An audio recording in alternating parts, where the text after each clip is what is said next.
ஷபீர், நிகழ்ச்சி நான் உங்ககிட்டேருந்தே தொடங்குறேன். ஆளுநர் ஆர்.என். ரவி விவகாரத்தில் ஒரு வாரத்திற்குள் மத்திய அரசு முடிவெடுக்கணுன்ற ஒரு கருத்தை உச்சநீதிமன்றம் சொல்லியிருக்கிறாங்க. எப்படி பார்க்க வேண்டியது இருக்குது? இந்த ஆளுநரை சுற்றி நடக்கக்கூடிய சர்ச்சைகள் ஒரு ஒரு முடிவுக்கு பயணிக்கிறதா, ஒரு முடிவை நோக்கி பயணிக்குதா? ஆளுநரை பொறுத்த வரைக்கும் ஒரு பிரச்சனை முடிஞ்சிருச்சுன்னா அவர் இன்னொரு பிரச்சனையை ஆரம்பிச்சிருவாரு.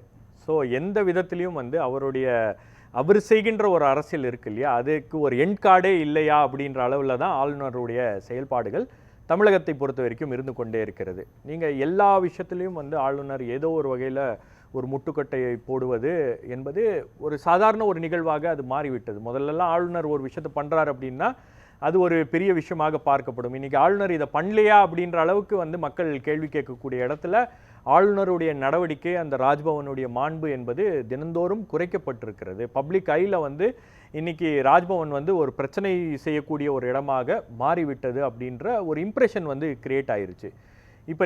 இப்போ உச்சநீதிமன்றத்துக்கு போய் உச்சநீதிமன்றம் என்ன சொல்லுது, நீங்களே பேசி முடிவெடுங்க, இல்லைன்னா நாங்கள் தலையிட்டு முடிவெடுக்க வேண்டியது இருக்கும் அப்படின்னு உச்சநீதிமன்றம் ஒரு அல்டிமேட்டம் கொடுக்குற மாதிரி தான் அவங்களுடைய அப்சர்வேஷன்ஸ் அப்படின்றது இருக்கிறது.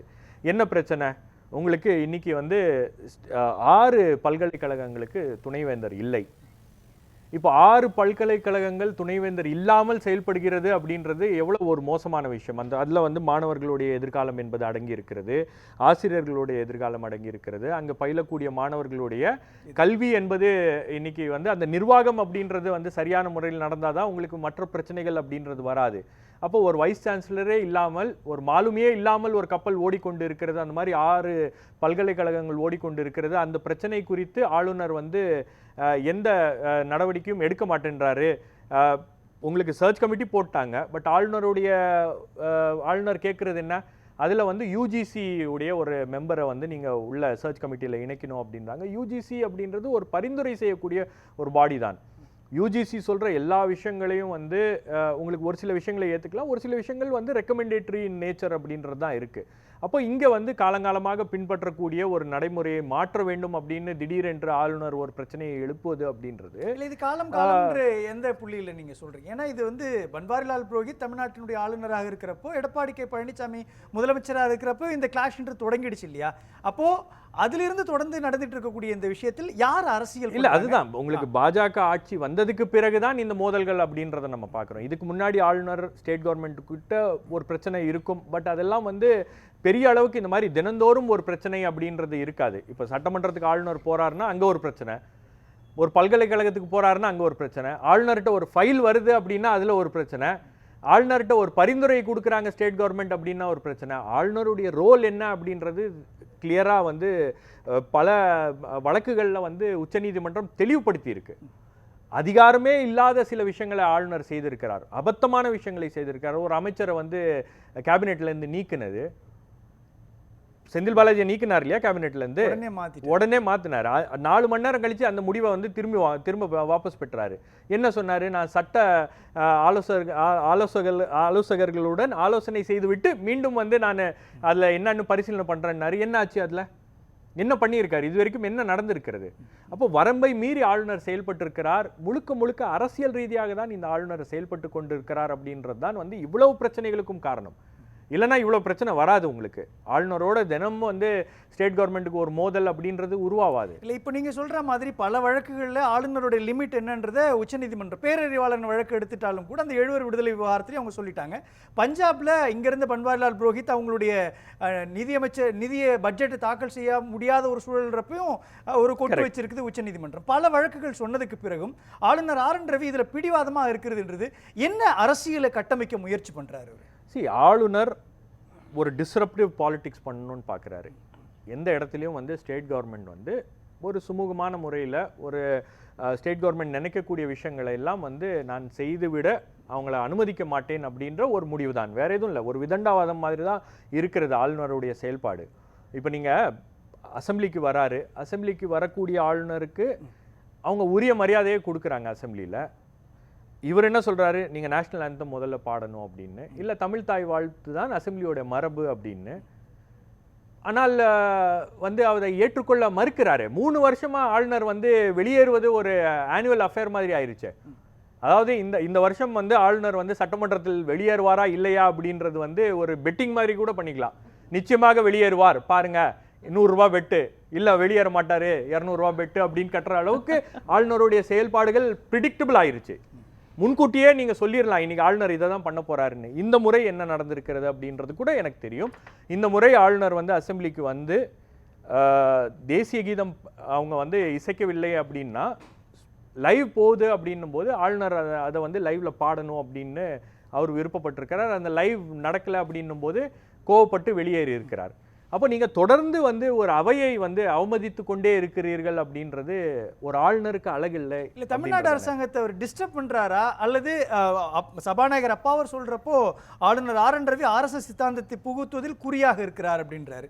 இன்னொரு ஸ்டேட்மெண்ட் அப்படியே இன்றைக்கு திமுகவினுடைய சட்டத்துறையினுடைய மாநாட்டில் பேசுகிற முதலமைச்சர் ஸ்டாலின் சொல்றார், ஆளுநரை மாத்திராதீங்க, நாங்கள் எதிர்த்தாலும் அவரை மாத்திராதீங்க, அவரை நீங்கள் வச்சிருக்கிறது மூலமாகத்தான் அவர் பேசத்தான் மாநில சுயாட்சின்றதும் மாநிலங்களினுடைய அதிகாரம்ன்றதும் அதிகமாகுது, மக்களிடையே விழிப்புணர்வு வருது அப்படின்ற ஸ்டேட்மெண்ட் இருக்கு இல்லையா? இல்ல கண்டிப்பா. எப்படி இதை புரிஞ்சு? இப்போ ஆளுநர் வந்து திமுகவுக்கு ஒரு வரப்பிரசாதமாக இருக்கிறார். இவர் பண்ற இந்த பிரச்சனைகள்லாம் வந்து தமிழக மக்கள் ஏற்றுக்கொள்ளவில்லை. இப்போ நீங்க யூனிவர்சிட்டியில வந்து மாணவர்களுடைய கல்வி என்பது கேள்விக்குறியாகிறது, அவங்களுக்கு ஒரு பாதிப்பு ஏற்படக்கூடிய ஒரு நிலை அப்படின்றது உருவாகி இருக்கிறது அப்படின்னும் போது பெற்றோர்கள் என்ன யோசிப்பாங்க? பல்கலைக்கழகங்களில் படிக்கக்கூடிய மாணவர்களுடைய பெற்றோர்கள் என்ன யோசிப்பாங்க? யார் மீது அந்த கோபம் என்பது திரும்பும்?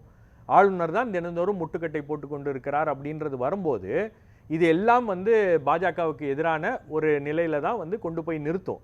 பட் ஆளுநருடைய செயல்பாடுகள் அப்படி இருக்கக்கூடாது அப்படின்றது தான் நம்மளுடைய வாதம். ஆளுநர் அதை செய்யக்கூடாது. ஆளுநர் வந்து ஆளுநருடைய ரொம்ப தெளிவா இருக்குங்க, உங்களுக்கு கான்ஸ்டியூஷன்ல கிளியரா சொல்லுது என்னன்னா, ஆளுநர் வந்து கவுன்சில் ஆஃப் மினிஸ்டர்ஸ் என்ன சொல்றாங்களோ அவங்களோட எய்ட் அண்ட் அட்வைஸ் படி ஆளுநர் நடக்க வேண்டும் அப்படின்றது தான் வந்து சட்டம் சொல்கிறது. ஆனால் அதையும் மீறி நான் செயல்படுவேன் அப்படின்னு ஆளுநர் செயல்படுவது அப்படின்றது முழுக்க முழுக்க அரசியல் ரீதியான ஒரு செயல்பாடு தானே. அதனால தான் வந்து ஆளுநரை மாத்திராதீங்க, இந்த ஆளுநர் வந்து நமக்கு நல்லது தான் செய்கிறார், இந்த ஆளுநர் வந்ததுக்கு பிறகு மாநில சுயாட்சி மாநில உரிமை போன்ற பிரச்சனைகள் எல்லாம் வந்து இன்னும் வீரியமாக அரசியல் ரீதியாக பேசக்கூடிய ஒரு இடத்துக்கு திமுக நவுந்து இருக்கிறது, திமுகவை தள்ளி இருக்கிறார். உச்சநீதிமன்றத்துக்கு போறாங்க, ஆளுநர் உச்சநீதிமன்றம் ஆளுநரை கொட்டுகிறது, மறுபடியும் ஆளுநர் அதையே செய்கிறார். ஸோ எந்த இடத்துலையும் வந்து ஆளுநர் தனக்கான அரசியலை கைவிட மறுக்கிறார். நீங்க அந்த இடத்துல உட்கார்ந்துட்டு ராஜ்பவன்ல உட்காந்துட்டு அரசியல் பண்ணாதீங்க. வெளியே வாங்க, நீங்களும் வந்து ஈரோடு ஈஸ்ட் தேர்தல் நடக்குது, அங்கே போய் ஆளுநர் நிற்கட்டுமே, ராஜினாமா பண்ணிட்டு அந்த பதவியில் ஆளுநர் பதவியை ராஜினாமா பண்ணிட்டு அந்த தேர்தல் களத்துக்கு போய் மக்கள்கிட்ட ஆதரவு கேளுங்களேன். நான் வந்து இந்த மாநிலத்துக்கு நல்லது தான் செய்ய வந்திருக்கிறேன், எனக்கு வாக்களியுங்கள் அப்படின்னு நீங்க கேளுங்க. இல்ல அவர் ஆளுநர் அந்த இடத்துல ஆளுநர் உட்கார்ந்துட்டு அந்த அரசியல் செய்வது அப்படின்றது இது ஒரு மாநிலத்தில் மட்டும் நடக்குது அப்படின்னு பார்க்கல. எதிர்க்கட்சிகள் ஆளக்கூடிய எல்லா மாநிலங்களிலும் இதுதான் நிலை. நீங்க பஞ்சாப் குறிப்பிட்டீங்க, கேரளா, அதே போல கர்நாடகாவிலையும் அந்த பிரச்சனை அப்படின்றது இருக்கு. ஸோ எல்லா இடங்கள்லையும் வந்து இந்த பிரச்சனை ஏன் யூபியில் வரல, இந்த பிரச்சனை ஏன் குஜராத்தில் வரல, இந்த பிரச்சனை ஏன் பாஜக ஆளுகின்ற மாநிலங்களில் வரல, பாஜக ஆளாத மாநிலங்களில் இந்த பிரச்சனை ஏன் வருகிறது அப்படின்னா ஆளுநர்களுக்கு ஒரு ஒரு இந்த அரசியலை நீங்க முன்னெடுக்கணும் அப்படின்னு ஒரு கிளியர் அஜெண்டா இருக்கு. ஸோ அந்த அஜெண்டா படி தான் ஆளுநர் செயல்படுகிறார். என்ன அரசியலை முன்னெடுக்கும்? இங்க இந்த அதாவது பாஜகவுக்கு எதிரான அரசை டிஸ்டர்ப் பண்ணுவதுன்னா அவருடைய அரசியல், வேற எதுவும் கிடையாது. நீங்க ஒரு முயற்சியை நீங்க எடுக்கிறீங்கன்னா அந்த முயற்சிக்கு என்னுடைய அதிகாரத்துக்கு உட்பட்டு அல்லது என்னுடைய அதிகாரத்தை மீறி அதற்கு எதிராக நான் நிற்பேன், அதற்கு முட்டுக்கட்டை போடுவேன் அப்படின்றது தான் ஆளுநருடைய அரசியல். இது மசோதாக்கள் நிறைவேற்ற சம்பந்தப்பட்ட விஷயங்கள்ல அவர் செய்கிறார் என்ற ஒரு பார்வை இருக்கும். ஆனால் ஒட்டுமொத்தமாக ஆளுநருடைய செயல்பாடு திருவள்ளுவருக்கு காவி சிலை பூசுறது, வள்ளுவர் வந்து வள்ளலார் ஒரு சனாதனவாதின்னு பேசுறது எல்லாம் இருக்கு இல்லையா, கல்ச்சரலி அவர் அட்டாக் பண்ணுறதுன்றது அவர் மேலே ஒரு நெகட்டிவ் விஷயத்தை கிரியேட் பண்ணும் இல்லையா, அதை புரிஞ்சுக்க மாட்டேன்றாரா இல்லை தப்பாக ஃபீட் பண்ணுறாங்களா ஆளுநருக்கு? சரி, அது அவருடைய அரசியல், அவர் பேசக்கூடிய விஷயங்கள், அவருடைய செயல்பாடுகள், இது எல்லாமே நம்ம வந்து கடந்த காலங்களில் பார்த்துருக்கோம். ரொம்ப கூர்ந்து கவனித்து பார்க்கும்போது அதுதான் அவர் முன்னெடுக்கின்ற அரசியல். ஸோ அந்த அரசியலை அவர் செய்து கொண்டே இருக்கும்போது அது இங்கே திமுகவுக்கு நல்லது. திமுகவுக்கு எதிரான அரசியலை ஆளுநர் செய்கிறார். 2 பேர் திமுகவை காப்பாற்றுறாங்க இன்னைக்கு தேதிக்கு. ஒன்று வந்து ஆளுநர், இன்னொன்று வந்து தமிழக பாஜக தலைவர் அண்ணாமலை. நீங்கள் ஏதோ ஒரு பிரச்சனை திமுகவுக்கு எதிராக நடந்துட்டு இருக்கு அப்படின்னும் போது ஒரு மக்கள்கிட்ட ஒரு மனநிலை மாறக்கூடிய ஒரு சூழல் ஏற்படுகிறது அப்படின்னும் போது ஆளுநர் வந்து உள்ள வந்து ஏதாவது ஒன்று பண்ணி ஒட்டுமொத்த பிரச்சனையும் டைவர்ட் பண்ணிடுறாரு. ஸோ ஆளுநர் வந்து ரெண்டு விஷயத்துல வந்து ஆளுநர் வந்து ரொம்ப கிளியரா இருக்காரு அப்படின்னு பார்க்குறேன். ஒன்று என்னன்னா, இந்த கவர்மெண்ட்டை டிஸ்டர்ப் பண்ணிட்டே இருக்கணும். ரெண்டாவது, பாஜக RSS உடைய அரசியலை பேசிக்கொண்டே இருக்கணும், சனாதன அரசியலை பேசிக்கொண்டே இருக்கணும் அப்படின்றது ஆளுநருடைய நிலைப்பாடாக இருக்கிறது. பேசலாம்.